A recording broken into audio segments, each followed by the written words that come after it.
प्रधान श्री लक्ष्मी नारायणाय नमः। नारायणं नमस्कृत्यं नरं चैव नरोत्तमं देवीं सरस्वती व्यासं ततो जयमुदीरयेत्। प्रपन्न पारिजाताय स्तोत्रवित्रैकपाणिये ज्ञानमुद्राय कृष्णाय गीतामृतदुहे नमः। वसुदेवसुतं देवं कंसचाणूरमर्दनं श्रीदेवकी परमानन्दं कृष्णं वन्दे जगद्गुरुम्। कथमुत्पद्यते मातुर्जठरेण कागताः गर्भादि दुःखं यद्भुङ्क्ते तन्मे कथय केशवः। स्त्री पुंसोस्तु प्रसंगेन निरुद्धे शुक्रश्रोणिते यथा अयं जायते मर्त्यस्तथा वक्ष्याम्यहं तव। ऋतुमध्ये हि पापानां देहोत्पत्ति प्रजायते इन्द्रस्य ब्रह्म हत्यास्ति यस्मिन् तस्मिन् दिनत्रये नारायण। प्रथमे अहनि चांडाली द्वितीये ब्रह्मघातिनी तृतीये रजकी हेता नरकागतम मातरः। हरि ओम तस्य ब्रह्मणे नमः। जानकी वल्लभाय नमः। श्री कृष्णाय नमः।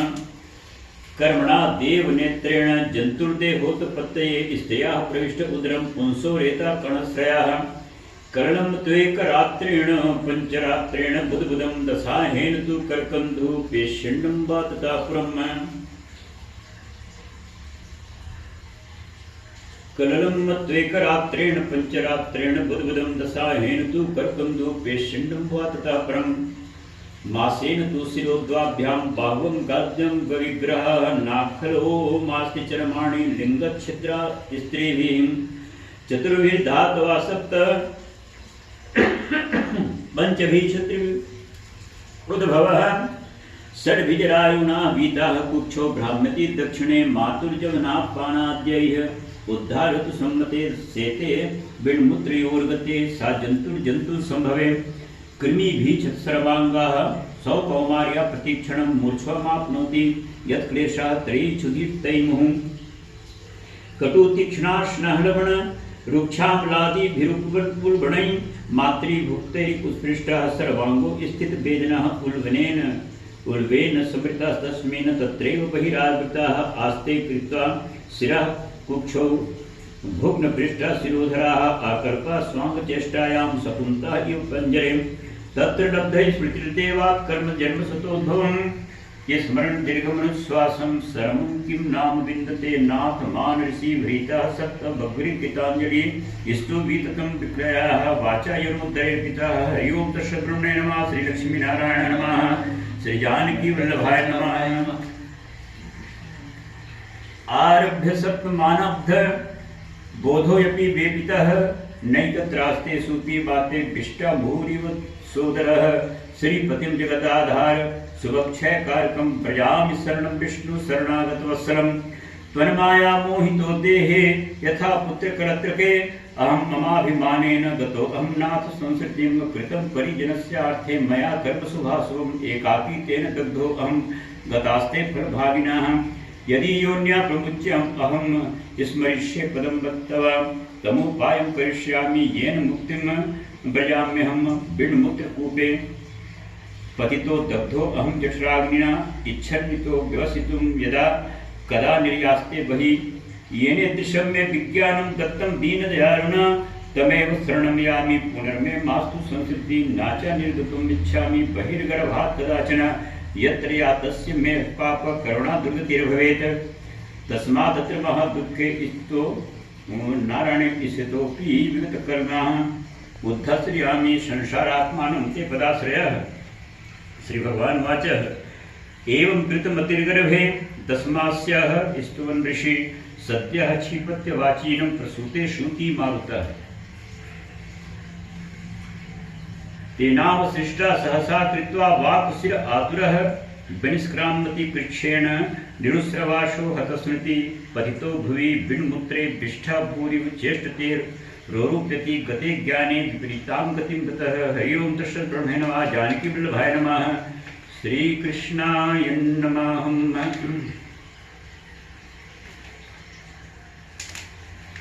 गर्भे व्याधौ श्मशाने च पुराणे च मतिर्भवेत् सा यदि स्त्रीतां याति को वमुच्येत बन्धनात्।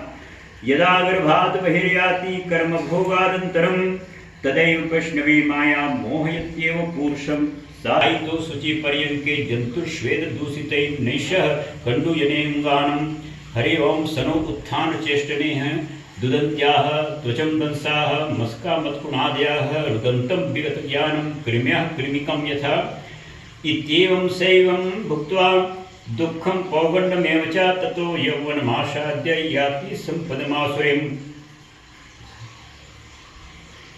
तदा दुर्व्यसनाशक्तो नीचसङ्गपरायणः शास्त्र सत्पुरुषाणां च द्वेष्टा स्यात् कं लम्पटः दृष्ट्वा स्त्रियं देवमायां तद्भावैरितेन्द्रियः प्रलोभितः प्रदत्यन्धे तमस्य विनौ पतङ्गवतः कुरंगम मातंग पतंग भृंग मीना हता पंचभीरेव पंचः एकः प्रमादी सा कथं न हन्यते या सेवते पंचभीरेव पंचः अलब्धां सीप्तो ज्ञानादीन् अन्युसुचार्पिता सह देहेन मानेन वर्धमानेन मन्युना हरि ओं तस्सद्रणेन मा जानकी करोति विग्रहं कामी कामीश्वरन्ताय चात्मनः बलाधिकैषा वन्येत गजरण्येर्गजो यथा एवं योगिष्या शक्त्या नरकमति दुर्लभं वृथा नाशयते मूढन्त पापतरोहिकः जाति शतेषु लभते भुवि मानुषत्वं तत्रापि दुर्लभं तरं गतुं बहु द्विजतमः यस्तन्न पालयति लालय इन्द्रियाणि तस्यामृतं क्षरति हस्तगतं प्रमादात् ततस्तां विद्युतां प्राप्य महाव्याधिश्रमाकुलः मृत्युं प्राप्य महादुःखं नरकं याति पूर्ववत् एवं गता आगतै कर्मपाशेन बद्धाश्च पापिनः कदापि न विरज्यन्ते मम माया विमोहितः इति ते तातार्क्ष्य पापिनां नरकी गति अन्त्येष्टि कर्महीनानां किं भूयः श्रोतुमिच्छसि इति श्रीस्कन्दपुराणे सारोद्धारे पाप जन्मादि दुख निरूपणं नाम षष्ठोऽध्यायः। बारंबार बोल श्री लक्ष्मी नारायण भगवान की जय। इति श्रुत्वा तु गरुडः कंपितो अस्वस्थपत्रवत् जनानामुपकारार्थं पुनः प्रपृच्छ केशवम् कृत्वा पापानि मनुजाः प्रमादाबुद्धितोऽपि वा न यान्ति यातनायाम्याख्येनोपायेन कथितं। नारायण नमस्ते नमः जानकीपदाय नमः श्री लक्ष्मी नारायणाय नमः श्री राधा कृष्णाय नमः। शृणुस्वापहितो भूत्वा सर्वं ते कथयाम्यहम्। दुर्गतिः कथिता पूर्वं पुत्राणां च पापीनां पुत्रीणां धार्मिकाणां तु न कदाचित् खगेश्वरः पुत्र जन्म निरोधः स्यादिति केनापि कर्मणा तदा कश्चित् उपायेन पुत्रोत्पत्तिं प्रसादयेत्। हरिवंश कथां श्रुत्वा सतचण्डे विधानतः भक्त्या श्रीशोमाराध्य पुत्रमुत्पादये सुधी पुन्नामो नरकाद्य पितरं त्रायते श्रुतः तस्मात् पुत्र इति प्रोक्तः स्वमेव स्वयंभुवा। एकोऽपि पुत्रो धर्मात्मा सर्वं तार्यते कुलं पुत्रेण लोकान् जयति श्रुति रेषा सनातनी इति वेदैरपि प्रोक्तं। दूरात् पश्यतः तेन विद्धो मृगो दीव बाणेन सुदृढेन च बाणम् आदाय स तस्य वने दर्शनजयिवान् कक्षेण रुधिराद्रेण सा राजानुगां तथा ततो मृगप्रसंगेन वनमन्य दिवेशः क्षुप्तां कंठो नृपतिः श्रम संतापमूर्छितः जलाशयं समासाद्य शास्त्र एव व्यगाहत पपौ तदुकं गीतसितं पदगन्धादिवासितं ततो अवतीर्य शरीरात् आश्रमो बभ्रुवाहनः। ठीक ददर्श न्यग्रोत्रु सीताच्छाया मनोहरं महाविटप विस्तीर्णं पक्षिसंगनिनादितम् वनस्य तस्य सर्वस्य महाकेतुमिवस्थितं मूलं तस्य समापाद्य निःसाद महीपति अथ प्रेतं ददर्शासौ सूत्रेडुभ्यां व्याकुले इन्द्रियम् उत्कचं मलिनं कुब्जं निर्माशं भीमदर्शनं तं दृष्ट्वा विकृतं घोरं विस्मितो बभ्रुवाहना प्रेतोऽपि दृष्ट्वा तं घोरम् अटवीमागतं गुणिर्वं समुत्सुकमता भूत्वा तस्यान्तिम् उपागतः अब्रवीत् तस्तदातार्क्ष प्रेतराजो नृपं वचः। प्रेतवासो प्रेतभावो मया व्यक्तः प्राप्तो अस्मि परमां गतिं तत्संयोगान्बाहो जातो धन्यतरोऽम्यहम्। कृष्णवर्णं करालस्य प्रेत त्वं घोरदर्शनं केन कर्म विपाकेन प्राप्तं ते बहुमङ्गलम्। प्रेतत्व कारणं तात ब्रूहि सर्वमशेषतः कोशित्वं केन दानेन प्रेतत्वं ते विनश्यति। कथयामि पश्रेष्ठ सर्वमेवादि स्तव प्रेतकत्व कारणं श्रुत्वा दयां कर्तुं त्वमर्हसि। वैदिकं नाम नगरं सर्वसम्पन्न समन्वितं कर्मक्षेत्र कर्मभूमि नानाजनपदाकीर्णं नानारत्न समाकुलं हर्म प्रासाद सौभाग्यं नानाधर्म समन्वितं तत्राहं न्यावशं तात देवार्चनं कृता सदा वैश्यो जात्या सुदेवो अहं नाम्ना विदितमस्तु ते हव्येन तर्पिता देवो कव्येन पितरस्तथा। हरि ओम तस्य ब्रह्मणे नमः, जानकी वल्लभाय नमः, श्री कृष्णाय नमः, श्री लक्ष्मी नारायणाय नमः। दूरात् पश्यतः तेन विद्धो मृगो दीव बाणेन सुदृढ़ेन च बाणम् आदाय सा तस्य बने दर्शन जयीवान् कक्षेण रुधिराद्रेण सा राजानुग गाम तथा ततो मृग प्रसंगेन वनमन्य दिवेशः क्षुप्तां कंठो नृपतिः श्रम संताप मूर्छितः जलाशयं समासाद्य शास्त्र एव व्यगाहत पपौ तदुकं दीक्षितं पदगंधादिवासितं ततो अवतीर्य शरीरात् आश्रमो बभ्रुवाहनः। ठीक ददर्श न्यग्रोत्तरु सीताच्छाया मनोहरं महाविटप विस्तीर्णं पक्षी संगनिनादितम् वनस्य तस्य सर्वस्य महाकेतुमिवस्थितं मूलं तस्य समापाद्य निःसाद महीपति अथ प्रेतं ददर्शासौ सूत्रेडुभ्यां व्याकुले इन्द्रियम् उत्कचं मलिनं कुब्जं निर्माशं भीमदर्शनं तं दृष्ट्वा विकृतं घोरं विस्मितो बभ्रुवाहना प्रेतोऽपि दृष्ट्वा तं घोरम् अटवीमागतं गुणिर्वं समुत्सुकमता भूत्वा तस्यान्तिम् उपागतः अब्रवीत् तस्तदातार्च प्रेतराजो नृपं वचः। प्रेतवासो प्रेतभावो मया व्यक्तः प्राप्तो अस्मि परमां गतिं तत्संयोगान्बाहो जातो धन्यतरोम्यहम्। कृष्णवर्णं करालस्य प्रेत त्वं घोरदर्शनं केन कर्म विपाकेन प्राप्तं ते बहुमङ्गलम्।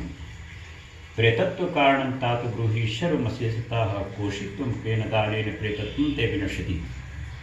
कथयामि पश्रेष्ठ सर्वमेवादि स्तव प्रेतकत्व कारणं श्रुत्वा दयां कर्तुं त्वमर्हसि। वैदिकं नाम नगरं सर्वसम्पन्न समन्वितं कर्मक्षेत्र कर्मभूमि नानाजनपदाकीर्णं नानारत्न समाकुलं हर्म प्रासाद सौभाग्यं नानाधर्म समन्वितं तत्राहं न्यावशं तात देवार्चनं कृता सदा वैश्यो जात्या सुदेवो अहं नाम्ना विदितमस्तु ते हव्येन तर्पिता देवो कव्येन पितरस्तथा। हरि ओम तस्य ब्रह्मणे नमः, जानकी वल्लभाय नमः, श्री कृष्णाय नमः, श्री लक्ष्मी नारायणाय नमः। दत्तमन्नं मने कथा तत्सर्वं निष्फलं राजन् मम दैवापागतं तथा मे निष्फलं जातं सुकृतं तद्वदामि ते। ममैव सन्ततिर्नास्ति न सुहृन् च बान्धवा न च मित्रं हि मे तादृग्यः कुर्याद् ऊर्ध्वदेहिकम्। यस्य नास्यान् महाराज श्राद्धं मासिक षोडशं प्रेतत्वं सुस्थिरं तस्य दत्ते श्राद्ध सतैरपि त्वं ऊर्ध्वं देहिकं कृत्वा मामु उद्धरमहीपते वर्णानां चैव सर्वेषां राजबन्धुः विभोज्यते तन्मां तारय राजेन्द्र मणिरत्नं ददामि ते यथा मे सद्गतिं भूयात् प्रेतयोनिश्च गच्छति। तथा कार्यं त्वया वीरं मम चेदि सचि प्रियं क्षुधा दृशादिभिर्दुःखैः प्रेतत्वं दुस्सहं मम। स्वाद उदकं फलं चास्ति वनो अस्मिन् शीतलं शिवं न प्राप्ना भिक्षु ततो अहं दिशास्तोन जलं क्वचित् यदि मे हि भवेद् राजन् विधि नारायणो महान् यदि मे हि भवेद् राजन् विधि नारायणो महान् तदग्रे वेदमन्त्रस्य क्रिया सर्वो ऊर्ध्वदेहिकी तदा नश्यति मेनूनं प्रेतत्वं न अत्र संशयः वेदमन्त्रास्तपोदानं दया सर्वत्र जन्तुषु। स्वशास्त्र श्रवणं विष्णु पूजा सज्जन संगति प्रेत योनि विनाशाय भवन्तीति मया सुतम अतो वक्ष्यामि ते विष्णुं पूजाम प्रेतत्वानाशिनीं सुवर्णद्वयमानीनं सुवर्णं न्याय संचितं तस्य नारायणस्य एकं प्रतिमां भूप कल्पयेत्। हरि ओम। आभरणभूषितां स्नापितां विविधैः अधिवास्य तजेततः पूर्वे तु श्रीधरं तस्य दक्षिणे मधुसूदनं पश्चिमे वामनं देवम् उत्तरे च गदाधरं मध्ये पीतामहं चैव तथा देवं महेश्वरं पूजये च विधानेन गन्धपुष्पादिभिः पृथक् तथा प्रदक्षिणीकृत्य बह्नौ सन्तर्कदेवता घृतेन दध्ना क्षीरेण विश्वे देवांस तर्पयेत् ततः स्नातो विनीतात्मा यजमानः समाहितः नारायणाग्र विधिस्त्वां क्रियम् ऊर्ध्वदेहिकम् आरभेत यथाशास्त्रं क्रोधलोभविवर्जितः कुर्यात् श्रद्धानि सर्वाणि वृषस्योपस्थिरं ततः पदानि विप्रेभ्यो दद्याचैव तयोदृशा सय्यादानं प्रदत्त्वा च घटं प्रेतस्य निवर्तयेत्। कथं प्रेतघटं कुर्यात् उदकेन विधानतः ब्रूहि सर्वानुकम्पार्थं घटं प्रेतविमुक्तिदम्। साधु पृष्ठं महाराज कथयामि निबोधते प्रेतत्वं न भवेत्येन दानेन सुदृढ़ेन च दानं प्रेतघटं नाम सर्वासुर विनाशकं दुर्लभं सर्वलोकानां दुर्गति क्षयकारकम्। संतप्त हाटकमयं तु घटं विधाय ब्रह्मेश केशवयुतं सा लोकपाले क्षीराज्यपूर्णं विवरं प्रणिपत्य भक्त्या विप्राय देहि तव दान शतैः मन्यै। हरि ओम। श्रीब्रह्मणे नमः। जानकी वल्लभाय नमः। श्री कृष्णाय नमः। ब्रह्मा मध्ये तत्कंठे लोकपालानुक्रमेण तु संपूज्य विधिवतराजन् धूपै कुसुमचन्दनै ततो दुग्धा सहितं घटं देयं हिरण्मयं सर्वदानादिकं चैतन्य महापातकनाशनं कर्तव्यं श्रद्धया राजन् प्रेतत्व विनिर्मित्ये। एवं सज्जल्पतस्य प्रेतेन सह काश्यप सेना जगाम अनुपदं हस्य रथसंकुला ततो बले शवायाते दत्त्वा राज्ये महीं महामणिं नमस्कृत्य पुनः प्रार्थ्य प्रेतो दर्शनीयवान्। तस्माद् वनाभिनिष्क्रम्य राजापि स्वपुरं ययौ स्वपुरं च समासाद्य तत्स्वरं प्रेतभाषितम्। चकार विधिवत पक्षी ऊर्ध्वदेहिक संविधिं तस्य पुण्यप्रदानेन प्रेतो मुक्तो दिवं ययौ श्राद्धेन प्रदत्तेन गतः प्रेतोऽपि सद्गतिं किं पुनः पुत्रदत्तेन पिता यातीति चाद्भुतम् इतिहासमिमं पुण्यं शृणोति श्राव्यस्यः नातो प्रेतत्व मायातः पापाचार युतावहि। इति श्री गरुड़ पुराणे सारोद्धारे बब्रुवाहन प्रेत संस्कारो नाम सप्तमोऽध्यायः। बारंबार बोलो श्री लक्ष्मी नारायण भगवान की जय। देखो गरुड़ पुराण कथन का आज तृतीय दिवस। आज भगवान लक्ष्मी नारायण से गरुड़ जी प्रश्न करते हैं कि प्रभु आपका कहना है कि इस कर्म क्षेत्र में अर्थात भारत भूमि में दुर्लभ मानव तन प्राप्त करके प्राणी मात्र को अच्छे कर्म के पथ पर जो है चलना चाहिए और ये संसार सागर के मोह के प्रतिबंध से मुक्ति पा जानी चाहिए। गरुड़ जी ने कहा प्रभु आज अन्य कर्मकांड पर चर्चा करने के पहले आप मुझे ये बतलाइए कि कथम उत्पद्यते, जिसको आप कर्म क्षेत्र कह रहे हैं, कथम उत्पत्ति, ये कर्म क्षेत्र की उत्पत्ति कैसी हुई, कथम उत्पद्यते, बहुत ही पेचीदा प्रश्न है और अवश्य में जो है इस विषय पर चिंतन करते हुए श्रवण करके उसको जीवन में उतारने चाहिए। देखो सतयुग के प्रथम चरण में इस धरातल अर्थात पृथ्वी के उत्पन्न होने के पूर्व पूरा संसार सागर प्रलय में था, प्रलय में डूबा हुआ था। ये भली भांति आप सब जानते हो, सभी शास्त्रों में इसका जो है विवरण आता है। भगवान 12 रूप धारण करके रसातल लोक से इस धराधाम को, इस अखंड भूमंडल को कहूँ ला करके वो जल के ऊपर स्थापित करते हैं। तो गरुड़ पुराण के भाषा में ये जो नगर है, ये जो देश है, ये जो विश्व है, जिसको हम अंग्रेजी भाषा में वर्ल्ड कहा करते हैं, ये गरुड़ पुराण के देव भाषा के मुताबिक इस विश्व का नाम बारिशमती है। बारिशमती, बारिशमती का अर्थ होता है 12 से अपत्यम पुमान बारिशमती। व्याकरण के परिभाषा के मुताबिक 12 से अपत्यम पुमान बारिशमती। इस धरातल को सर्वप्रथम भगवान ने 12 रूप धारण करके बराह बनकर लाया, जल के ऊपर इसका स्थापना किया। इस कारण ये जो विश्व है इसका नाम जो है गरुड़ पुराण के मतानुसार बारिशमती, 12 से बारिशमती।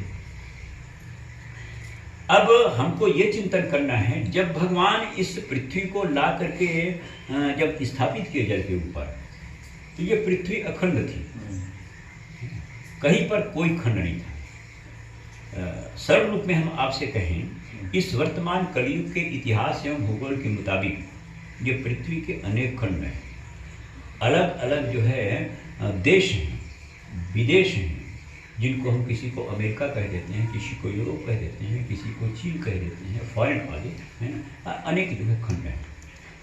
तो गरुड़ जी के प्रश्न के उत्तर देते हुए भगवान लक्ष्मीपति कहते हैं कि गरुड़ जी, जब बराह बन के इस पृथ्वी को मैं लाया,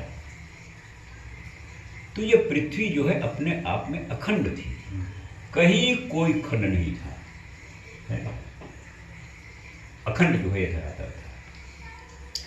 तो इस पृथ्वी को लाकर स्थापना करने के बाद, इस पृथ्वी के ऊपर सृष्टि उत्पत्ति करने के लिए, जल स्थापना करने के लिए, पृथ्वी को के व्यवहार को आगे बढ़ाने के लिए भगवान ने ब्रह्मा जी को आदेश दिया, वो सृष्टि करते हैं, और ब्रह्मा जी के शरीर से एक नर और नारी की जोड़ी उत्पन्न हुई। नर थे स्वयंभू मनु और नारी थी शतरूपा। ये सभी प्राचीन ग्रंथों में जो है इस बात का विवरण है। गोस्वामी तुलसीदास जी ने भी इस कथन को जो है पुष्टि करते हुए कहा है कि स्वयंभू मनु और शतरूपा इनते भई नर सृष्टि समुपा। ये मनु और शतरूपा की उत्पत्ति के पहले ब्रह्मा जी ने ये संसार में जन उत्पत्ति करने के लिए, जनता उत्पत्ति करने के लिए अनेक प्रयास किए थे, लेकिन उनको किसी प्रकार कोई सफलता नहीं मिली थी। भगवान लक्ष्मीपति के ही कृपा से ब्रह्मा जी के शरीर से मनु और शतरूपा उत्पन्न हुए, और वही मनु और शतरूपा के संयोग से, है ना, मैथुनी धर्म के आधार पर ये भारतवर्ष, इस देश, इस संसार में जल की उत्पत्ति जो है संभव हुई है। माने मनु से ही मानव की उत्पत्ति हुई है, ये तो हमको मानना ही पड़ेगा। व्याकरण भी जो है उदाहरण देता है, उदाहरण क्या, वो प्रमाण देता है ना। मनुर अपत्यम पुमान मानवा, मनु से ही मनुष्य उत्पन्न हुए, मानव उत्पन्न हुए। ये वर्तमान जो समय है ये विज्ञान का है। विज्ञान जो है इस बात को मानने के लिए तैयार नहीं है। ऐसा है, भगवान की कृपा से हम धर्म शास्त्रों से जुड़े हुए, यथा योग यथा सामर्थ्य यथा शक्ति, तो हम तो प्राचीन से प्राचीनतम ग्रंथों का भी अध्ययन करते हैं, और वर्तमान जो है विद्वानों के लेख पर भी यथामति जो है हम उनको अध्ययन जो है, चिंतन में आदि जो है किया करते हैं। तो हमको तो ये पता चलता है कि बिना ज्ञान के विज्ञान जो है अंधा है। ज्ञान और विज्ञान में किसी प्रकार का कोई अंतर नहीं है। ज्ञान और विज्ञान में जो है एक मधुर तारतम्य है, मधुर जो है संबंध है। लेकिन आज के वर्तमान कलयुग के जो वैज्ञानिक है इस बात को मानने के लिए तैयार नहीं है। एक वैज्ञानिक से तो हमने प्रश्न भी किया था, जब हम पढ़ रहे थे संस्कृत महाविद्यालय रायपुर में, साहित्य में हम एमए कर रहे थे, तो एक बहुत बड़े डॉक्टर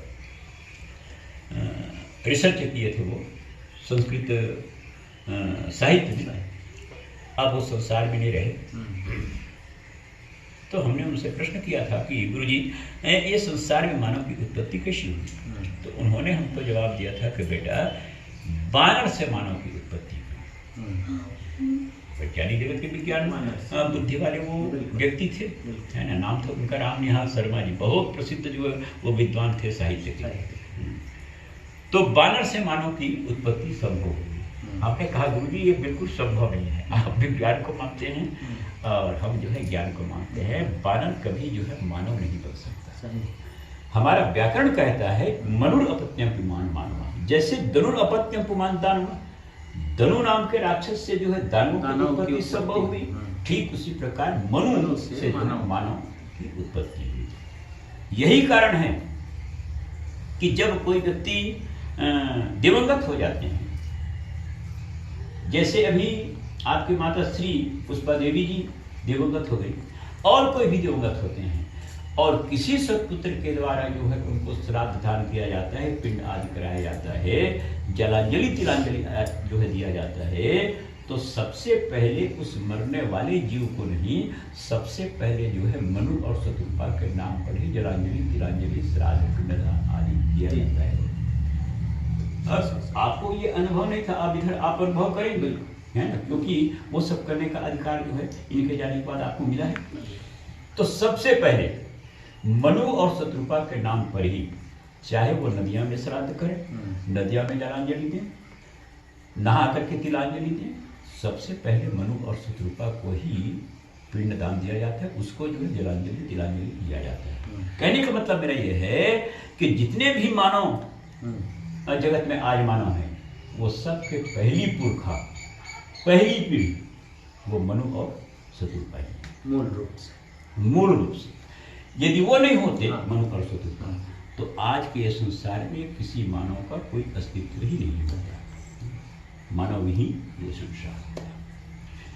अब गरुड़ जी पूछते हैं कि स्वामी चलिए मैं मानता हूं कि मनु से जो है मानव हुए, लेकिन आपका कहना है कि कर्म क्षेत्र में जन्म लेकर कर्म को ही जो है महत्व देना चाहिए और अच्छे कर्म करते हुए ये संसार के बंधन से, माया के बंधन से जो है मुक्ति पा जाना चाहिए।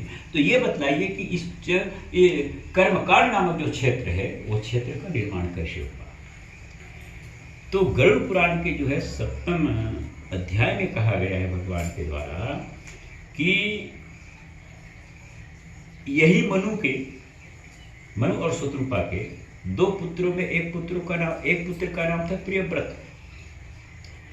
हरिवंशावली के प्रमाण के मुताबिक स्वयंभू मनु के केवल 2 ही पुत्र हुए थे। नाम जो है आप जानते हो, कथा में भी मैं कहा करता हूँ, खूब विश्लेषण किया करता हूँ इस विषय पर। मात्र 2 ही पुत्र हुए थे स्वयंभू मनु और शत्रुपा के। एक पुत्र का नाम था उत्तानपाद जो ध्रुव के पुत्र थे, और एक पुत्र का नाम था प्रियव्रत। जब ये प्रियव्रत राजा को राजगद्दी मिली थी, तो इसको दुस्तज राजलक्ष्मी पाकर के, राजगद्दी पाकर के, सोना चांदी आदि पाकर के, हीरा पन्ना पुखराज आदि पाकर के इसको अहंकार हो गया था। और अहंकार से ये सोच लिया था प्रियव्रत कि जब एक तो हम राजा बनना चाहते थे नहीं, और समझा बुझा करके पिताजी के द्वारा जो है हमको राजगद्दी दे ही दी गई है, राजा बना ही दिया गए हैं हम, तो हम संसार वालों को ऐसा कर्म करके दिखला दे जो कार्य जो है हमारे पिता भी नहीं कर पाए, हमारे पुरखे भी नहीं। ये केवल उनका अहंकार था, अभिमान था, है ना, धन का अभिमान था। तो इस संसार को जो है प्रकाशित करने के लिए हम कभी रात नहीं होने देंगे। देखो, बिना सूर्य के उदय के बिना रात्रि का कभी अंत नहीं होता होगा। सत्य है। इस वर्तमान युग में आप देख रहे हो, ये युग का नाम वैज्ञानिक युग है। रात्रि को दूर करने के लिए आजकल के वैज्ञानिक जगत के वैज्ञानिक लोग इतने सतत प्रयत्नशील हैं। दिन डूबने पर करोड़ों के अरबों की संख्या में जो है बिजलियां जलती रहती हैं, बड़े बड़े पावरफुल बल्ब जलाए जाते हैं, लेकिन कभी जो है रात्रि का अंत नहीं कर पा रहे। इसका तो प्रमाण जो है हमारे वेद शास्त्रों में मिलता है। जैसे संत शिरोमणि गोस्वामी जी कहा करते हैं उत्तरकांड के अंतर्गत, राका पतिसो दश इव तारा गण समुदाय सकल गिन दवलाइया बिनु रवि रात न जाए। यदि वैज्ञानिक लोग ये संसार को रात्रि से बचाने के लिए जितने पहाड़ है उसमें आग लगा दें, करोड़ों की संख्या में तारागण अर्थात जो है चांदनी आकाश में जो है प्रकाश फैलाए, 16 चंद्रमा एक साथ उदित हो जाए, फिर भी कभी जो है रात का अंत होने वाला नहीं है। रात्रि का अंत होना संभव होता है, बिनु रवि रात न जाए। जब तक के जो है सूर्य नहीं होता तब तक के रात्रि का अंत नहीं होता। तो ये केवल जो है प्रियव्रत का एक अहंकार था कि मैं जो है रात्रि का अंत कर दूंगा। तो रात्रि के अंत करने के लिए पूरे दुनिया में अपने राज्यकाल में जो है दिन ही जो है बनाने के लिए ये प्रियव्रत ने असफल प्रयास किया। एक सोने का रथ बनवाए, उस सोने के रथ में सोने के खंभे लगवाए, सूर्य वैडूर्य मणि चंद्र वैडूर्य मणि भी जड़वा दिया, जगमग जगमग वो रथ चमकता था।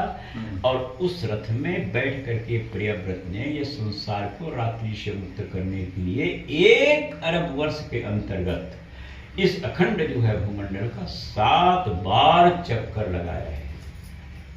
बात समझ में आई? 7 बार 1 अरब वर्ष के भीतर 7 बार चक्कर लगाया।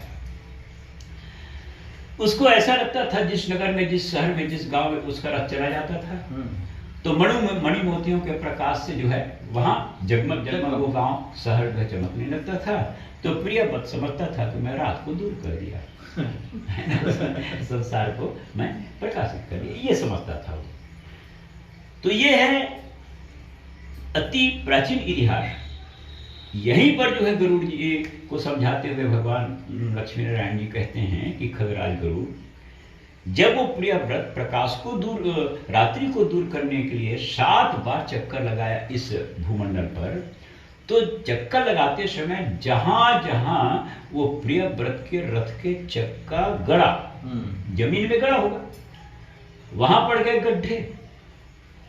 जहां पर रथ का चक्का गड़ा वहां पड़ गए गड्ढे, गड्ढे में भर गया पानी, और वही जो है पानी से भरा हुआ गड्ढा धीरे धीरे बढ़ते बढ़ते बढ़ते बढ़ते कालांतर में बड़े बड़े 7 समुद्र के रूप ले लिए। बोलिए श्री राधे बिहारी भगवान की समझ रहे हो? चक्का का रथ गड़ा, वहां पड़ा गड्ढा, गड्ढा में भरा पानी, और वो गड्ढे बढ़ते बढ़ते कालांतर में, युग युगांतर में, कल्पांतर में कहूँ, कल्पांतर में ये बड़े बड़े 7 समुद्र के जो है रूप ले लिए।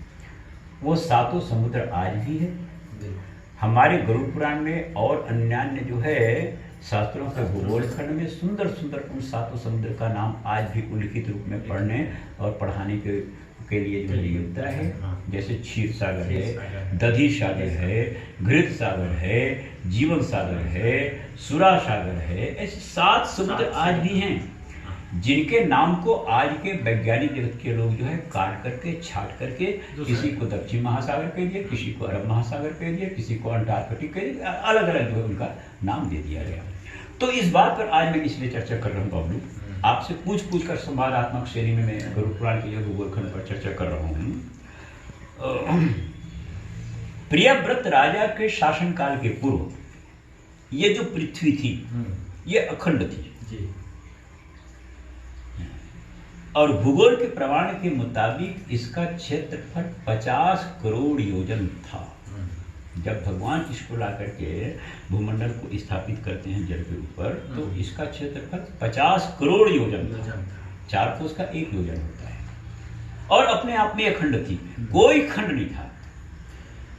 तो प्रियव्रत के रथ के चक्के से कटकर 7 समुद्र बन गए।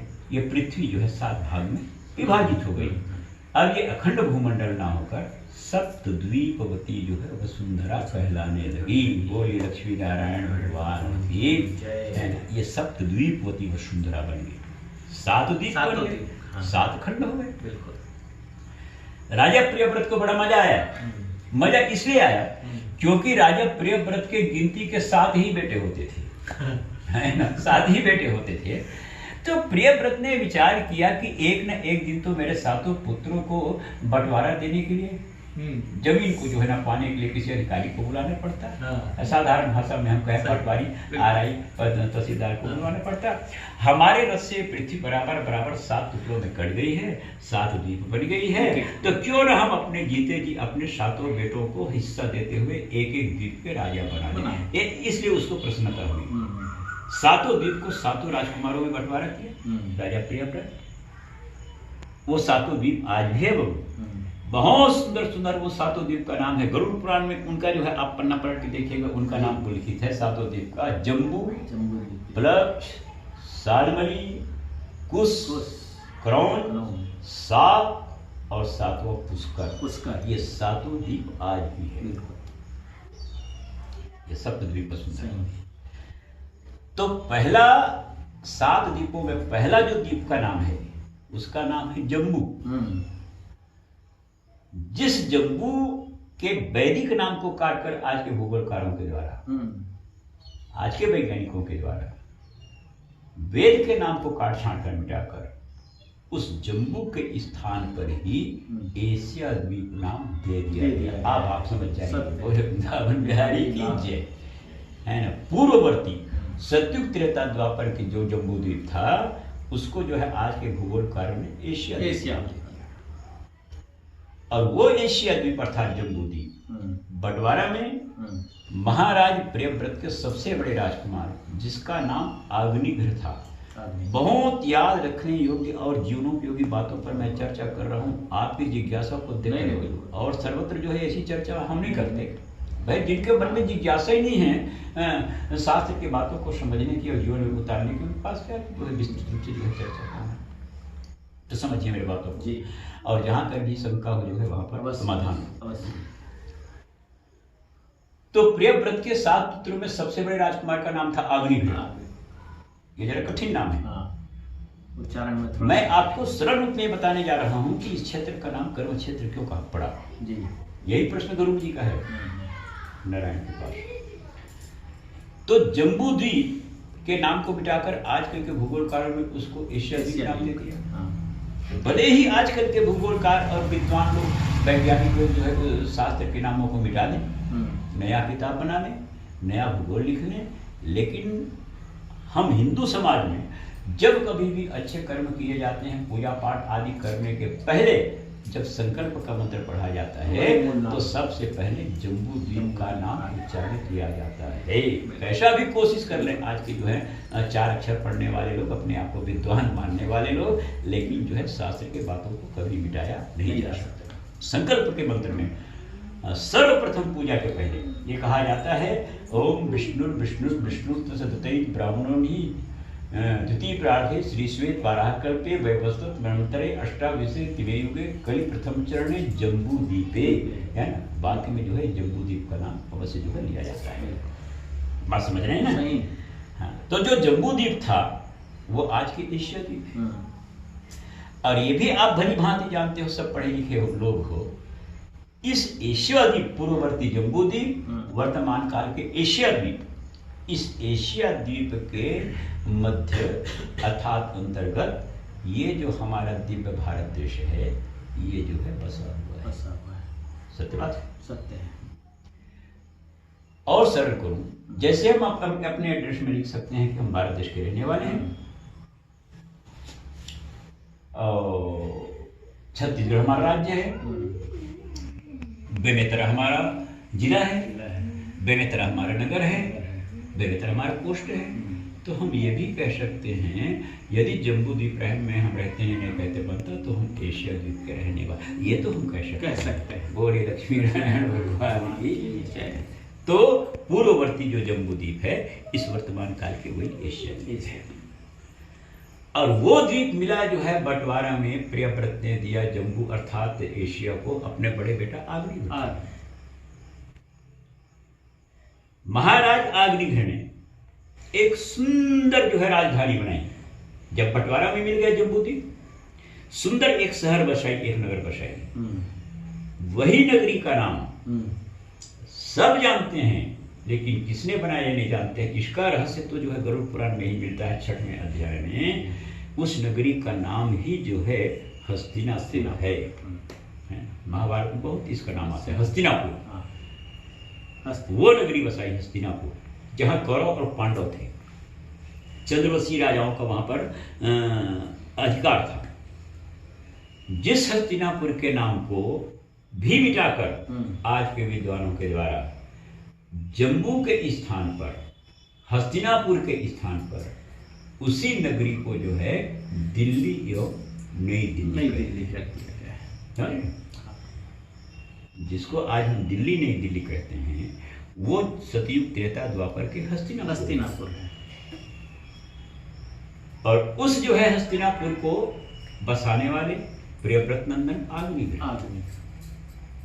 कहीं कहीं पर तो कथा में मैं विनोद करते हुए कह देता हूं कि जिस हस्तिनापुर के दिव्यराज सिंहासन पर आज कोई नरेंद्र मोदी जी जो है अधिकार बना के बैठे हैं, उस गद्दी पर सबसे पहले प्रियव्रत नंदन अग्निवीर ही बैठे थे। बोले लक्ष्मी नारायण भगवान की, सबसे पहले उस गद्दी पर महाराज अग्निवीर ही बैठे।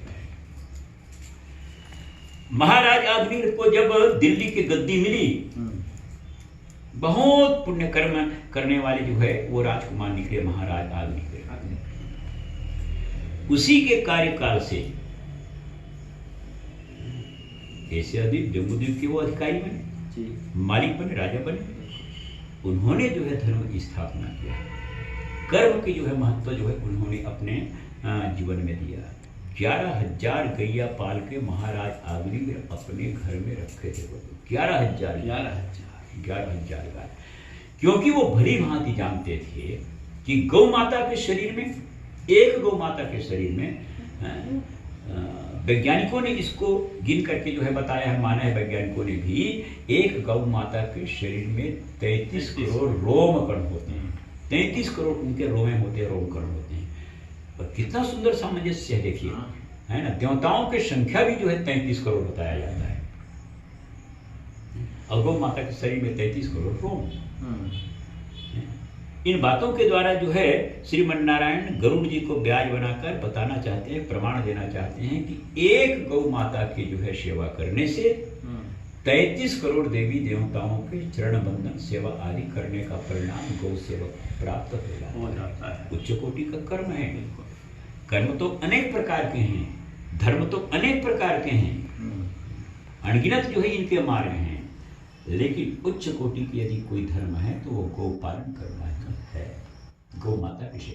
ये दृष्टिकोण से महाराज अग्निवीर 11,000 गैया पाल के वो अपने कोठे में रखे थे, खूब सेवा किया करते थे। किसी प्रकार नौकर चाकर आदि जो है उन गायों की सेवा करने के लिए महाराज अग्निवीर नहीं लगाए थे।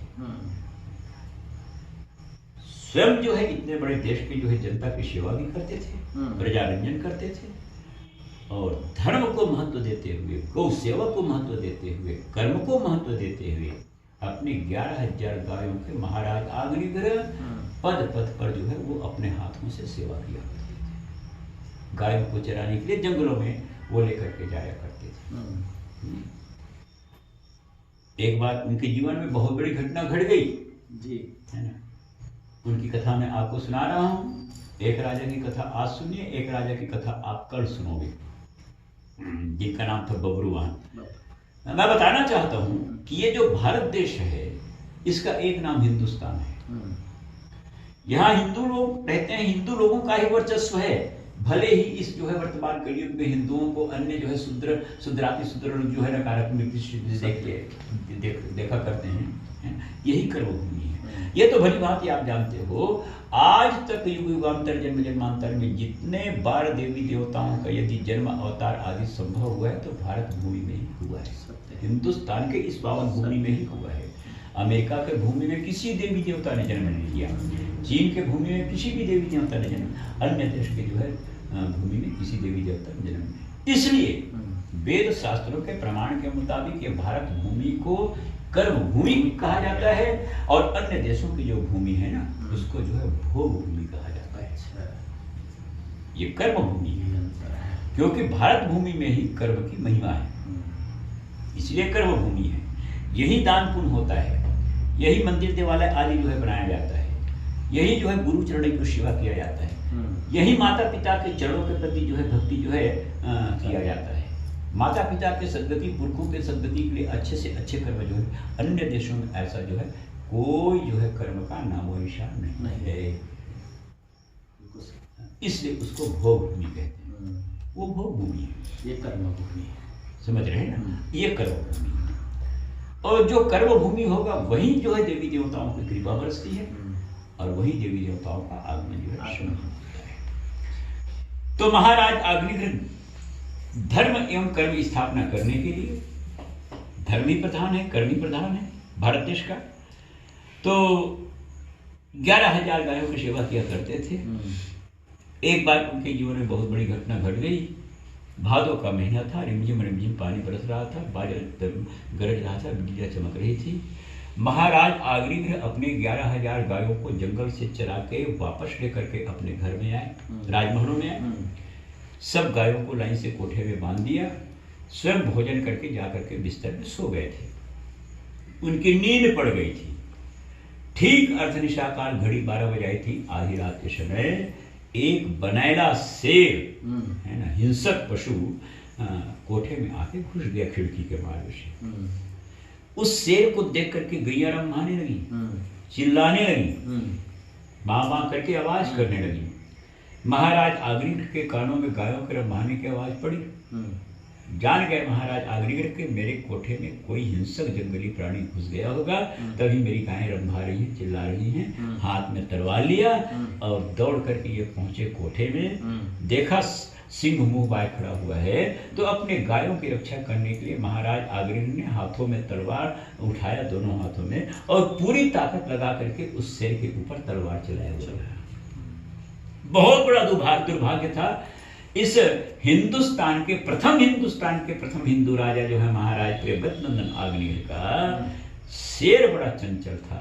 तलवार तो चलाया शेर को मारने के लिए, गायों की रक्षा करने के लिए। शेर बड़ा चंचल था। केवल उसका कान कटा, छलांग लगा के खिड़की के ओर से बाहर भाग गया।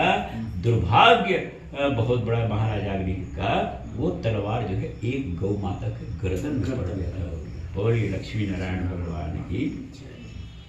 ये प्रथम हिंदुस्तान के प्रथम हिंदू राजा थे महाराज अग्निग्रह। गौ माता के गर्दन में तलवार पड़ गया, गौ माता के गर्दन कट गया। हिंदू राजा के सामने जो है गौ माता ने तरफ के प्राण त्याग दिया। रात भर छाती पीट कर महाराज अग्निग्रह कोठे में रोते रहे, आंसू बहाते रहे।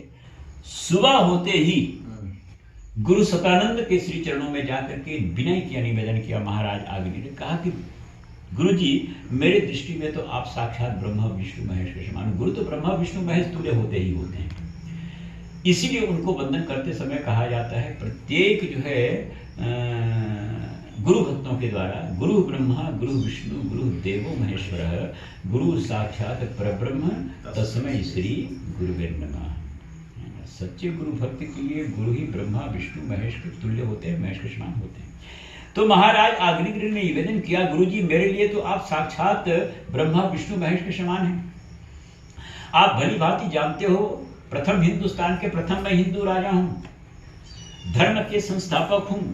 हस्तिनापुर ऐसे दिव्य नगरी के मैं स्थापना करने वाले संस्थापक हूं, और मेरे हाथों से आज बहुत बड़ी जो है पाप कर्म हो गया। धोखे से मेरे हाथों से एक गौ माता की हिंसा हो गया, हत्या हो गई। प्रायश्चित बतलाइए, ये पाप से मैं बचूंगा कैसे? सतानंद ऐसे त्रिकालदर्शी महात्मा ने कहा था, राजन, गौ हत्या जैसे हिंसा जन्य पाप का कोई प्रायश्चित नहीं है। तुम्हारे जैसे गौ हत्यारे को, तुम्हारे जैसे जीव हत्यारे को इस दिव्य भारत देश के, हिंदुस्तान के दिव्य जो है धरातल पर पांव रखने का भी अधिकार नहीं है। इस देश की सीमा को छोड़कर कहीं अन्यत्र चले जाओ और जा करके वहां तुम चुल्लू भर पानी में डूब कर मर जाओगा। बोलिए राधे बिहारी भगवान की जय। तो इन बातों पर मैंने इसलिए चर्चा कर दी। महाराज अग्निग्रह तो राज छोड़ के चले गए गुरु जी के कहने पर। तो इसलिए मैंने चर्चा किया कि इस देश की भूमि को कहते हैं कर्म भूमि, और कर्म भूमि के जो संज्ञा है ये देश को कैसे मिला, तो वो प्रियव्रत नंदन अग्निग्रह के द्वारा ही है। ये सुंदर नाम जो है भारत देश की धरती को मिला। अब यहीं पर गरुड़ जी प्रश्न करते हैं कि प्रभु बहुत सुंदर आपने जो है कर्म भूमि बनने का जो है इतिहास मुझको सुनाया, और आप मुझको ये बताइए कि आज 3 दिनों से मैं आपके श्रीमुख से गरुड़ पुराण की चर्चा सुन रहा हूं, और आप पद पद पर इस वाक्य को कहते हैं कि जो जीव अच्छा कर्म करता है, अच्छे परिणामता जो है उसको वैकुंठ मिलता है, भवसागर से मुक्ति मिलती है, और जो अशुभ कर्म करते हैं उनको जो है नरक की यातना मिलती है। ये भी आपने 2 दिन के चर्चा में बतलाया जी कि जो 5 भौतिक मरण धर्म शरीर होता है वो तो संसार में ही छूट जाता है, पंच प्रकृति का वो हिस्सा होता है बाबू जी। क्षिति जल पावक गगन समीर पंच तत्व से निर्मित ये हाड़ मांस के काया है, ये शरीर यही छूट जाता है। शरीर मरण धर्म है, मर जाता है जी। लेकिन इस शरीर को संचालन करने वाला जो आत्मा है जी, जिसको हम जीव कहते हैं जी, उस जीव को आज तक जो है संसार के किसी व्यक्ति ने अपने आंखों से नहीं देखा, किसी ने नहीं देखा। ये हम कह देते हैं साधारण भाषा में कि अमुक आदमी मर गए, वो आदमी मरा होगा, लेकिन ये जो शरीर को संचालन करने वाली जो दिव्य जो है शक्ति है कहा जाए है ना, उसी का नाम जो है आत्मा है। और आत्मा जो होता है वो परमात्मा का जो है अंश होता है। नाना प्रकार के विकारों से भरे हुए ये संसार के मानव तन प्राणी अपने आंखों से स्थूल रूप जो है अंशी जो है भगवान को, लक्ष्मी नारायण को नहीं देख सकते, तो आत्मा जो होता है वो तो जो है ईश्वर के अंश होते हैं। जब अंशी को ये आंख नहीं देख सकती तो वो अंश को कैसे देख पाएगी बबलू? नहीं देख पाएगी।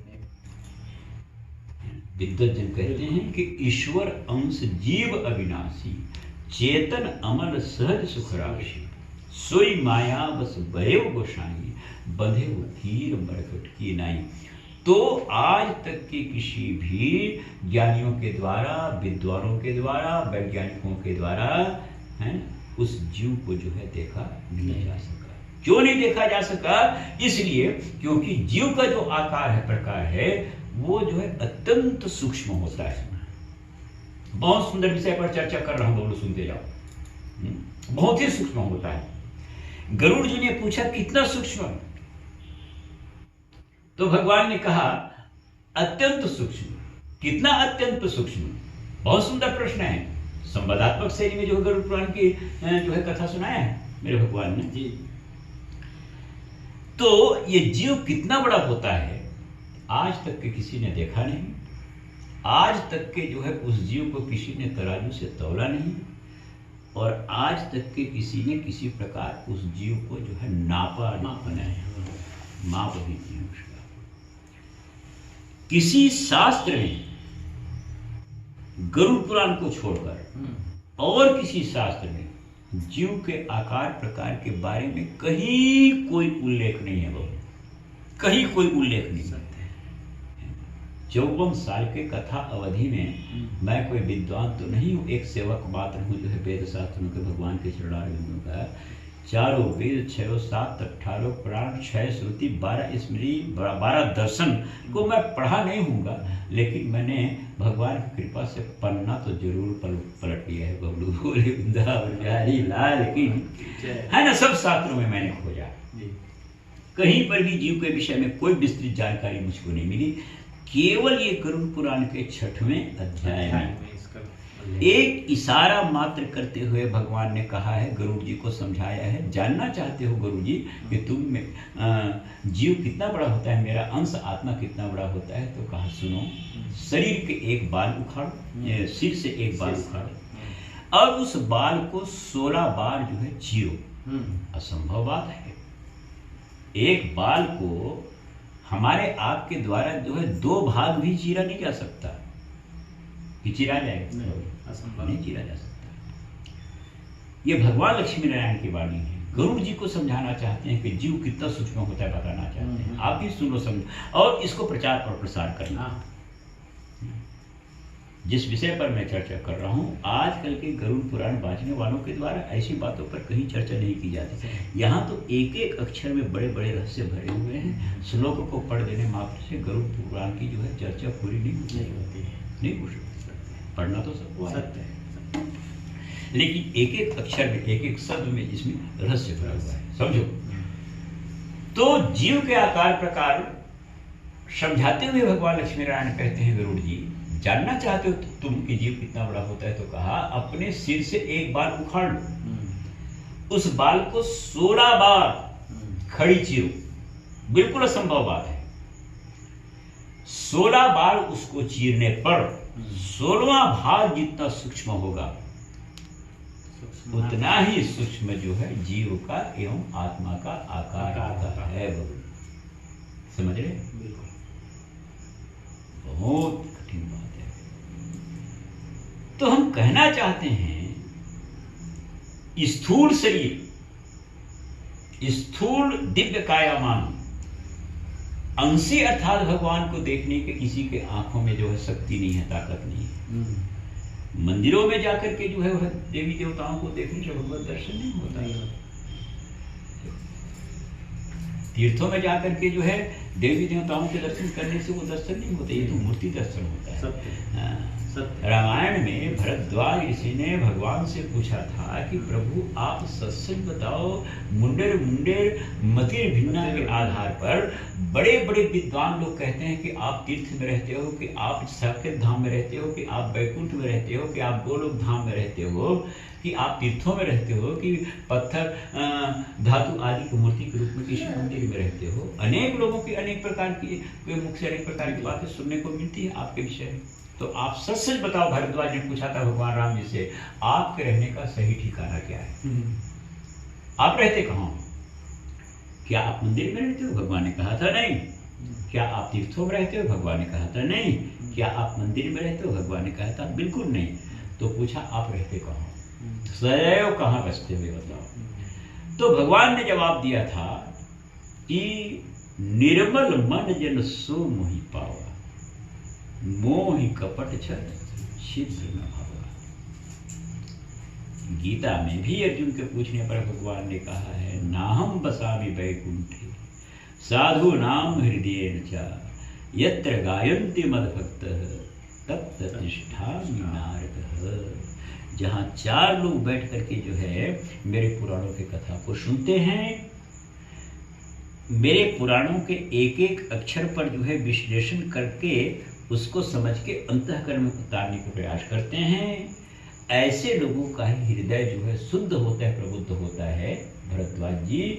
और ऐसे लोगों के जो है हृदय ही मेरे रहने का सही एड्रेस अर्थात स्थान है। बोले श्री लक्ष्मी नारायण भगवान की है ना, ये भगवत वाणी है, सत्य है। निर्मल मन जन सो मही पावन। निर्मल मन, निर्मल मन में निर्मलता कब आएगी? मन शुद्ध बुद्ध पवित्र जो है पावन कब होगा?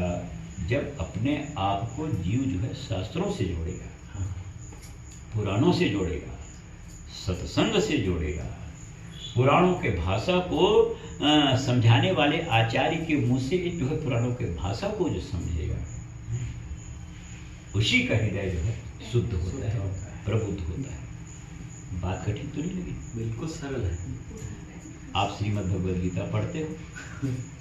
श्रीमद् भगवद गीता के महिमा खंड में लिखा गया है, मल निर्मोचनम पुंसाम जल स्नानम दिने दिने। महात्म्य खंड का ये 3 नंबर का श्लोक है जी। गीता के वो पन्ना खोल करके आप देखना, 700 श्लोक वाले श्रीमद् भगवद गीता के लिए 7 श्लोक में ही व्यास जी ने गीता की महिमा लिखा है जी।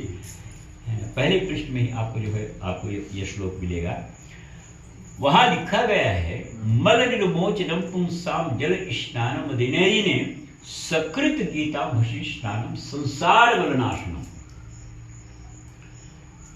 हम आप ये शरीर को सुंदर बनाने के लिए, सुरक्षित बनाने के लिए, मल निर्मोचनम पुंसाम, मल से मुक्ति दिलाने के लिए, मैल से मुक्ति दिलाने के लिए, त्वचा को साफ करने के लिए जल स्नानम दिने दिने रोज जो है जल में स्नान करते हैं, साबुन सोडा निरमा आदि लगाते हैं।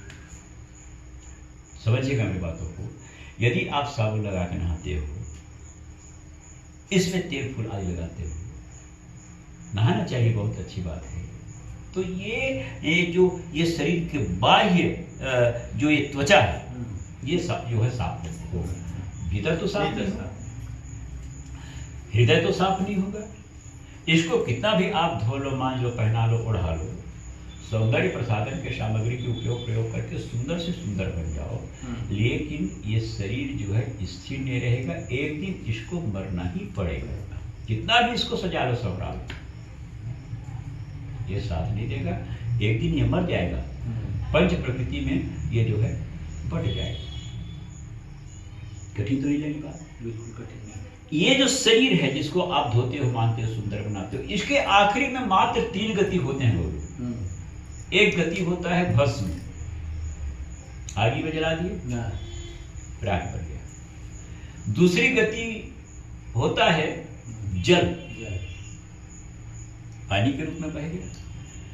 तीसरी गति होती है विष्टा, जिनकी अकाल मृत्यु हो जाती है, जिनको कोई दाह कर्म करने वाला नहीं होता, किसी प्रकार कहीं ले जाकर उनको व्यवस्थित करने वाला नहीं होता, उनको पशु पक्षी खा जाते हैं और विष्टा के रूप में जो है उसको बाहर निकाल दिया करते हैं। ये 3 गतियां जो है, ये मरण धर्मा जो है शरीर का जो है होता है।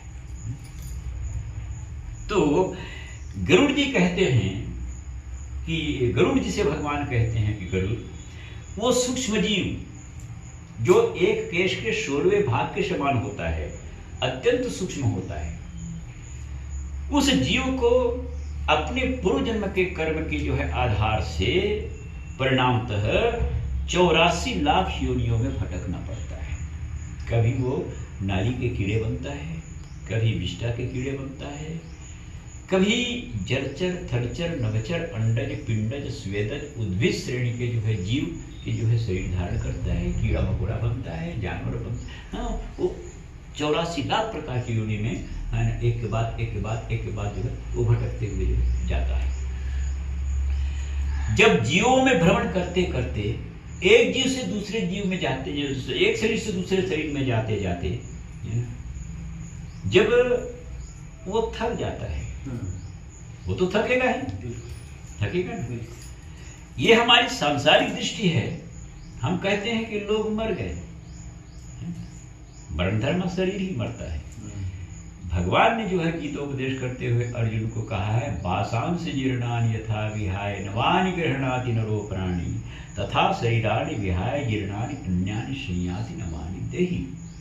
जैसे संसार के व्यक्ति विशेष मानव मैले कुचैले कपड़े को चिरहा फटे जो है कपड़े को उतार के फेंक देते हैं, नया कपड़ा परिधान के रूप में धारण कर लेते हैं, पहन लेते हैं, ठीक उसी प्रकार शरीर जब जीर्ण हो जाता है, पुराना हो जाता है, असाध्य बीमारियों से ग्रसित हो जाता है, श्वास लेना कठिन हो जाता है, चलना फिरना कठिन हो जाता है, आंखें देखना बंद कर देती है, कान सुनना बंद कर देता है, तो वो जीव समझता है कि अब जो है ये मेरे परिधान के लायक नहीं रहा। बोले लक्ष्मी नारायण भगवान की। और वो जीव है ना 9 द्वार वाले इस शरीर के किसी द्वार से जो है बहिर्गमन कर जाता है।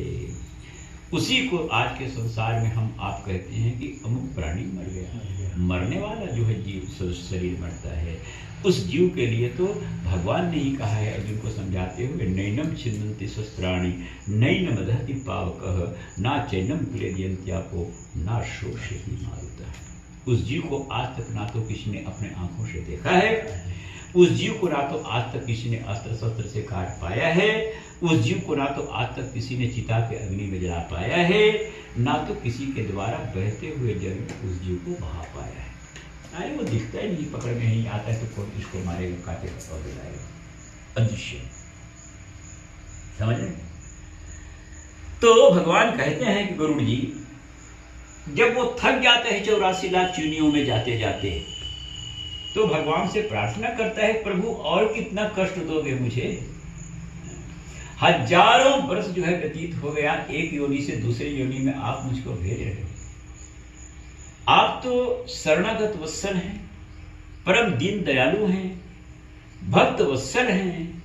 आपकी कृपा से, आपके नाम लेने मात्र से ही अनंत पाप जो है भस्मीभूत हो जाते हैं। वो जीव प्रार्थना करता है भगवान से, प्रभु अब मैं कान पकड़ के वादा करता हूं आपसे, अब मैं किसी प्रकार कोई पाप कर्म नहीं करूंगा, सत्य का ही पालन करूंगा, माता पिता के चरणों का सेवा करूंगा, गुरु के चरणों का सेवा करूंगा, शास्त्रों के बताए हुए रास्तों का अनुगमन करूंगा। प्रभु एक बार मुझको भूल सुधारने का और आप मुझको अवसर दो, है ना। वो जीव भगवान से प्रार्थना करता है। गलती हो गई मेरे से, मैंने आपसे वादा खिलाफी किया था, जन्म लेकर के केवल मोह के चक्कर में ही पड़ा हुआ अपने जीवन को मैंने व्यर्थ गंवा दिया। अब ऐसी गलती नहीं करूंगा, एक बार मुझको और मौका दी। तो भगवान बड़े दयालु हैं, है ना। उस जीव को भूल सुधार करने के लिए किसी नर के द्वारा किसी नारी के गर्भ में शुक्र के रूप में जो है वो स्थापित करते हैं। बहुत विलक्षण जो है उसकी गति बतलाई गई है। अभी अभी उस श्लोक को मैं 3 बार पढ़ा हुआ है दोहराते हुए। गरुड़ पुराण के 6वें अध्याय के 23वें नंबर के श्लोक 2-3 बार उसको मैं दोहराया हूँ बाबू पाठ करते समय। वो श्लोक है, कललम त्वे करात्रेण पंचरात्रेण बुद्बुदम दशा हेन तु करकंधु पेश्यंडम व ततः पुरम। 6वें अध्याय के 23वें नंबर का श्लोक है। भगवान कहते हैं कि गरुड़ जी कललम त्वे करात्रेण, जब उस सूक्ष्म जीव को भगवान भूल सुधार करने के लिए दोबारा उनको जन्म देना चाहते हैं, तो भगवान उस जीव को किसी माता के पेट में कोख में लाकर डाल देते हैं। स्थिति बड़ा गंभीर होती है। करलम त्वे करात्रेण, एक दिन और एक रात तक वो जीव माँ के गर्भ में कलल के रूप में जो है निवास करता है। कलल, कलल माने होता है तरल, कलल माने तरल। आपने देखा होगा, आपको अनुभव होगा, किसी पक्षी के अंडे को यदि फोड़ा जाता है, मुर्गी आदि के भी अंडे को जो फोड़ा जाता है, तो उसमें एक चिपचिपा तरल पदार्थ निकलता है, वही है कलल। ये गरुड़ पुराण की भाषा है। अच्छा, जो अपने आप में बहुत कृष्ट है। तो कललम त्वे करात्रेण, एक रात और एक दिन तक के मां के पेट में वो जीव जो है कलल के रूप में रहता है। पंचरात्रेण बुद्बुदम, और उस तरल रूप जो है सूक्ष्म जीव में 5 दिन और 5 रात तक के बुद्बुदम अर्थात बुजबुजा निकलता रहता है पेट के भीतर। उस बुजबुजे से ही जो है महतारियों को पता चलता है कि अब जो है मुझे गर्भ हो गया है, ये वो समझ लेती है। 5 दिन और 5 रात तक पेट में बुदबुदा होता है। बहुत विलक्षण वर्णन है, जीव की गति परम निराली है। पंचरात्रेण बुद्बुदम दशाहेन तु करकंधु, है ना। करकंधु, करकंधु माने होता है बेर के फल। अच्छा, जिसको हम लोग बोई कहते हैं, हाँ, वही है करकंधु। हाँ, तो दशाहेन तु करकंधु, 10 दिन और 10 रात में करकंधु के समान, बेर के फल के समान वो जीव जो है माँ के पेट में आकार धारण कर लेता है।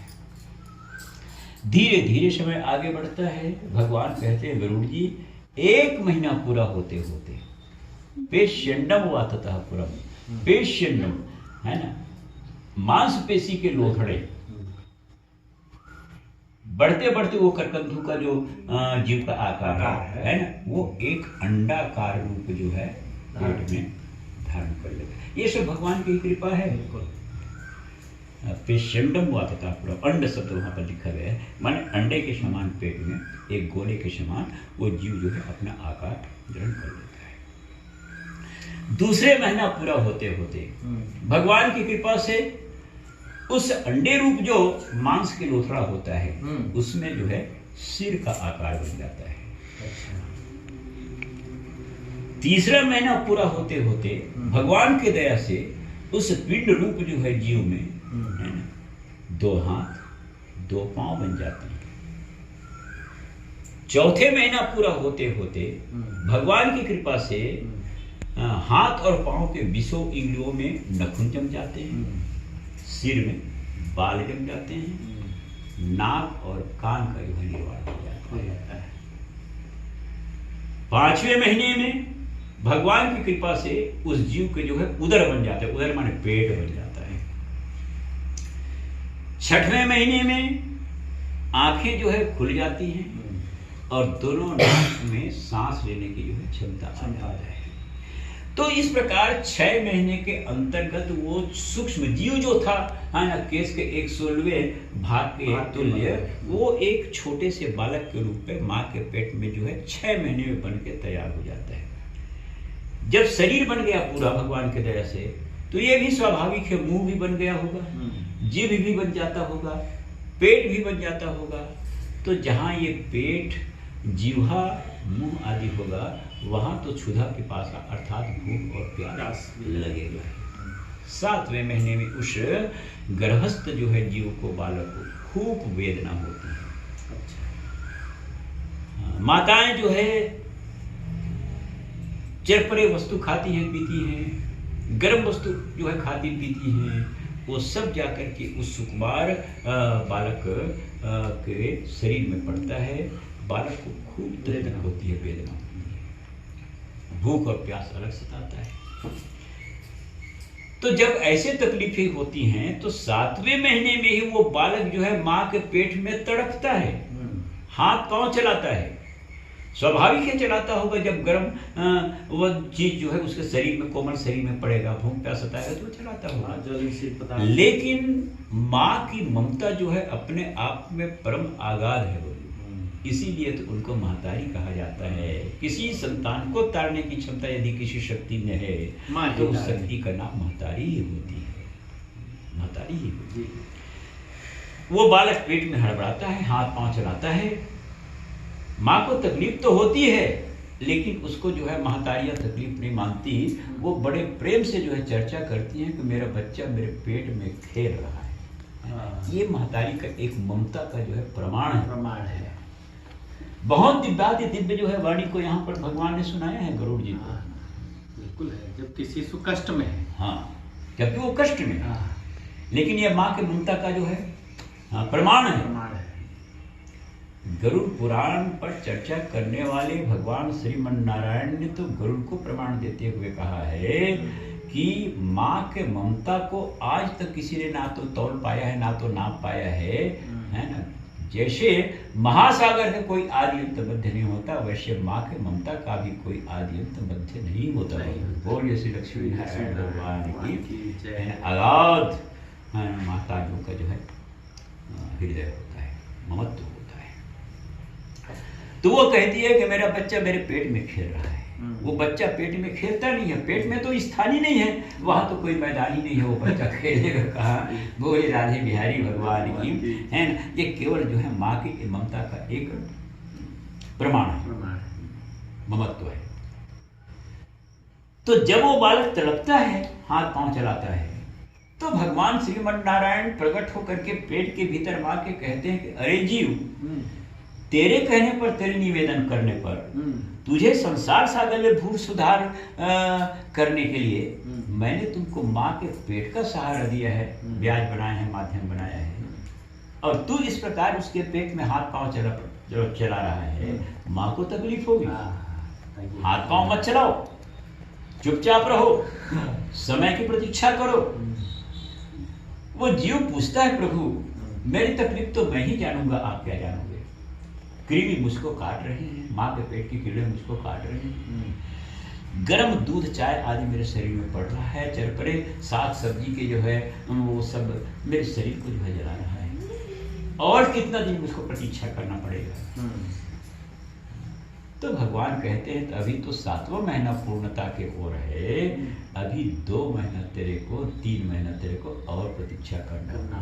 तो वो जीव कहता है प्रभु जब इतना 3 महीना मुझको और प्रतीक्षा करना होगा आप कहते हो, तो 3 महीने के बाद ही आपको मेरा मुंह बनाना था, जीभ बनाना था, पेट बनाना था। बोले राधे बिहारी भगवान की, आपने पहले क्यों बना दिया। आप कहते हो जो है मुझको चुपचाप रहने के लिए, मैं चुपचाप नहीं रह सकता, यदि आप मुझको स्थिर रखना चाहते हो, चुपचाप रखना चाहते हो, तो माँ से बोलो वो चरपरे वस्तु पदार्थ मत खाए, गर्म जो है पेय पदार्थ जो है ना पिए, तो मैं चुप रह सकता हूँ। जिद करता है वो जीव, भगवान को ये बात अच्छी नहीं लगती। और 8वें महीने में बाम कुक्षी से उस गर्भस्थ बालक को उठाकर एक झिल्ली में डालकर, एक थैली में धरकर, एक झोले में डालकर, अच्छा, बाम कोख से उठाकर उस जीव को भगवान ये दाहिने जो है कुक्षी में है ना, यहाँ पर टांग दिया था, झिल्ली में बंद कर देते। कहा जब तू कितना भी हड़बड़ा ले, माँ को कोई तकलीफ नहीं। 8वें महीने में ये व्यवस्था भगवान करते, बाम कुक्षी में रहता है 7 महीने तक। यहाँ से उठाकर भगवान यहाँ थैली में धर के उसको टांग देते हैं। भगवान जाने लगते हैं उसको टांग कर, तो वो जीव पाँव पकड़ के रोता है, प्रभु किसी प्रकार माँ खाती थी पीती थी, कुछ बूंद जो है मेरे मुंह में पड़ जाया करता था, मेरा काम चल जाया करता था, और आप उसको झोले में भर दिए, और झोले में भर के मुझको टांग करके आप जा रहे हैं, तो मैं मर तो जाऊंगा भूख और प्यास के मारे। रोता है वो जीव भगवान के पांव को पकड़कर। मेरे परम कृपालु परम दयालु भगवान उस जीव के जो है प्रार्थना को सुनकर 3 महीने के समय व्यतीत करने के लिए, भूख प्यास से उस बच्चे को बचाने के लिए, उसके नाभि में, जिसको हम छत्तीसगढ़ी भाषा में उसको बोर्डी कह देते हैं, नाभि में एक दिव्य नाड़ी को जो है जोड़ देते हैं। उस नाड़ी का नाम गरुड़ पुराण के 6वें अध्याय में आप्यायनी नाड़ी लिखा हुआ है। आप्यायनी, जिसको हम लोग नाल कहते हैं, नेरवा कहते हैं, वो है आप्यायनी नाड़ी। कितना सुंदर नाम का चयन है, आप्यायनी। वो नाड़ी, दिव्य नाड़ी, हाँ, जिसको लगाने पर बालक को किसी प्रकार हाथ पांव चलाना ना पड़े, मेहनत परिश्रम करना ना पड़े, कहीं 2 कदम चलाना पड़े, जो है भूख प्यास को, तृषा को शांत करने के लिए। आप याव जो नाड़ी जो है उदर पोषण कर देता है, पेट को भर देता है, उस नाड़ी के नाम ही गरुड़ पुराण में आप्यायनी नाड़ी है। बोले लक्ष्मी नारायण भगवान की, वो है आप्यायनी नाड़ी, उसको जोड़ देते हैं। आगे गरुड़ जी को सुनाते हुए कहते हैं भगवान लक्ष्मी नारायण जी, गरुड़ जी 3 महीने तक के वो बालक उस आप्यायनी नाड़ी के द्वारा माँ जो खाती पीती है उसके दिव्य सूक्ष्म रस को ग्रहण करता है। 9 महीना 10 महीना में हृष्ट पुष्ट हो जाता है और भगवान से प्रार्थना करता है कि प्रभु अब तो जो है समय पूर्णता की ओर है, आप मुझको माँ के नरक रूपी पेट से बाहर निकालिए। तो उस बालक को बाहर निकालने के लिए, माँ के पेट से बाहर निकालने के लिए, माँ के पेट में जो है भगवान प्रसव नाम के वायु को भरते हैं। अच्छा, प्रसव, उस वायु का नाम प्रसव वायु। साधारण रूप से आजकल के विद्वानों के द्वारा केवल जो है 5 प्रकार के वायु पर ही चर्चा की जाती है। मैं पहले ही निवेदन कर चुका हूँ आपसे, ये जितने भी वेद विहित बातें हैं ना, ये जो है अध्ययन करने का है, खोज करने का है, एक एक अक्षर को समझने का है, समझाने का है। साधारण रूप से केवल 5 प्रकार के वायु पर ही आज के विद्वानों के द्वारा चर्चा किया जाता है, प्राण, अपान, व्यान, उदान और समान। वेद शास्त्रों के पन्ना पलट के वायु पर यदि खोज किया जाए तो 49 प्रकार की जो है वायु जो है संसार सागर में विद्यमान है। 49 प्रकार की हवाएं हैं। उस 49 प्रकार के हवाओं को संस्कृत जो है देववाणी भाषा में मरुदगण कहा जाता है। मरुदगण, मरुदगण, मरुत माने होता है हवा, वायु। आंजनेय भगवान हनुमान जी वायु पुत्र हैं, बिल्कुल, पवन पुत्र हैं, इसीलिए उनके अनेक नामों में एक नाम जो है मारुत सुत एवं मारुति है। बोले लक्ष्मी नारायण भगवान वो मरुत सुत है, वायु सुत है जी, पवन सुत है जी, इसलिए उनका नाम मारुति है, मरुदगण है, मारुति कहते हैं, मारुति नंदन कहते हैं। तो इस 49 प्रकार की वायु में एक वायु का नाम है प्रसव वायु। उस गर्भस्थ बालक को ढकेल के जो है माँ के कोख से बाहर निकालने के लिए भगवान जो है माँ के पेट में जो है वो प्रसव वायु को भरते हैं। पेट वैसे भी जो है फूला रहता है, और जब प्रसव वायु को जो है, शरीर वैसे भी कमजोर हुआ रहता है मातारियों का, जब प्रसव वायु भरा जाता है तो खूब जो है मातारियों को वेदना अर्थात दर्द का जो है सामना करना पड़ता है। तो प्रसव वायु के भरने पर माताओं को जो दर्द होता है, पीड़ा होती है, उस पीड़ा को प्रसव पीड़ा कहा जाता है। बोली लक्ष्मी नारायण भगवान की, है ना। प्रसव वायु के द्वारा वो पीड़ा होता है, इसलिए जो है उस पीड़ा को प्रसव पीड़ा कहते हैं। और जहाँ पर बालक जन्म लेता है उसको प्रसूति गृह भी कहा जाता है, क्योंकि प्रसव वायु के द्वारा जो है बालक जन्म लेके माँ के कोख से बाहर आता है, इसलिए उसको प्रसूति गृह भी कहा जाता है। यह है प्रसव वायु। तो जन्म और मृत्यु से लड़ते हुए, अत्यंत जो है कठिनाई से दर्द के सामना करते हुए महतारियां बालक को अपने पेट से जो है बाहर निकालती हैं। बहुत सुंदर उस समय मुद्रा रहता है बबू। बालक जब माँ के पेट से बाहर आता है ना, तो करबद्ध मुद्रा में बाहर निकलता है, शीश जो है झुका रहता है, आंखें बंद होती है।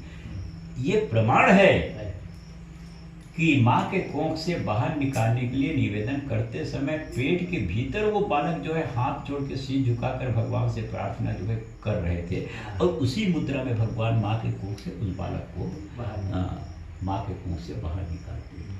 ये सब प्रमाण है, ये सब बातें जो है गरुड़ पुराण में लिखा हुआ है। तो जैसे वो बालक निकलता है, ये संसार में आता है, जितने ये संसार की जो है माया है, काम है, क्रोध है, लोभ है, मोह है, मद है, मत्सर है, अज्ञानता है, अहंकार है, अभिमान है, तू मैंने पन्न है, ये मुंह बाय खड़े रहते हैं। और वो गर्भ से बाहर आने वाले बच्चे से कहते हैं कि तू भगवान से वादा करके आ रहा है, वहां जाके तू भक्ति करेगा, भगवान के नाम का माला जपेगा, नीचे तो आ। और जैसे वो बालक नीचे आता है, ये संसार की कठोर माया अपने कठोर बंधन में उस बालक को जकड़ लेते हैं, बांध लेते हैं। बाबू बोली लक्ष्मी नारायण भगवान की, बांध लेते हैं। जब कठोर बंधन में माया के वो जीव बन जाता है, वादा भूल जाता है, जो वादा करके भगवान से आ रहा है, भजन करूंगा, भक्ति करूंगा, और भक्ति के जो है भजन को भूलकर, भक्ति को भूलकर माया के बंधन में पड़ के संसर्ग जात दोष बुरा होती, जीवन में जैसा संग होगा भैया वैसे जीवन का रंग होता है। माया के संग में आकर के वो जीव भगवान को भूल जाता है, और जन्म लेकर के हाय हाय करके वो रोने लगता है ना। वहाँ भाव होता है, ना भक्ति होती है, ना किसी प्रकार के भजन आदि जो है होता है जी, रोने लगता है। जो माया के बंधन में बंधेगा वो तो रोएगा, सत्य है। देख रहे हो आप, सत्य है, वो तो रोएगा। किसी माँ के कोख से जन्म लेकर के ये संसार में आना, ये जीवन का श्री गणेश है। छत्तीसगढ़ी भाषा में उसको बोहनी कह देते हैं। और यदि बोहनी भी अड़ गई, जन्म लेते समय जो है रोने की जो है बीमारी लग गई, तो ये समझ लेना कि जीवन भर फिर वो रोना जो है, हाय अपना जो है वो कभी छूटने वाला नहीं। समझ तो रहे ना, बिल्कुल। जन्म लिया तो हाय हाय करके रोया। माताएं बच्चे को सुला दिया करती हैं खटिया में, वही मल करता है, मूत्र करता है, हाय हाय करके कीचड़ में पड़ा रहता है। कुछ बड़ा होता है, खेलने कूदने लायक, तो हाय गिल्ली, हाय डंडा की चिंता सताती है। और कुछ बड़े हो जाता है, पढ़ने के लिए स्कूल में भर्ती कराया जाता है, तो मास्टर के डंडा झापड़ देख के हाय हाय लग जाता है। किसी प्रकार मारपीट खा करके पढ़ लिख करके जवान हो जाता है, तो माता पिता जो है उनकी शादी कर दिया करते हैं, एक दो बच्चे भी हो जाते हैं, परिवार बढ़ जाता है, तो हाय नून हाय तेल हाय लकड़ी सताने लगती है। किसी प्रकार वो समय भी निकलता है, पुराना फिर बुढ़ापा आ गई, आंखें कमजोर, कान कमजोर, हाथ में डंडा लेकर हाय हाय करके वो बुढ़ापा के समय को वो जीव व्यतीत करता है। और आगे समय बढ़ता है, असमर्थ होकर के वो आतुर भाव प्राप्त करके मरण सैया में पड़ जाता है। राजा निमि पलक छोड़ के भाग जाते हैं, आंखें फट जाती है, मुंह बोल नहीं सकता, कान सुन नहीं सकता, आंखें देख नहीं सकती। और वो जीव यमराज को देखकर भयभीत अवस्था में हाय हाय करते हुए ये पांच भौतिक शरीर को छोड़कर पुनः जो है ये शरीर से बाहर तो भगवान से वादा खिलाफी का जो परिणाम होगा वो तो महापाप कर्म ही कहलाएगा और ये पाप कर्म का जो परिणाम है वो तो नरकों में उस जीव को भोगना ही पड़ेगा। तो ये था आज के गरुड़ पुराण के जीव के विषय में चर्चा। यथा बुद्धि मैंने आपको सुनाया और यहीं पर जो मैं वाणी को विराम दूं।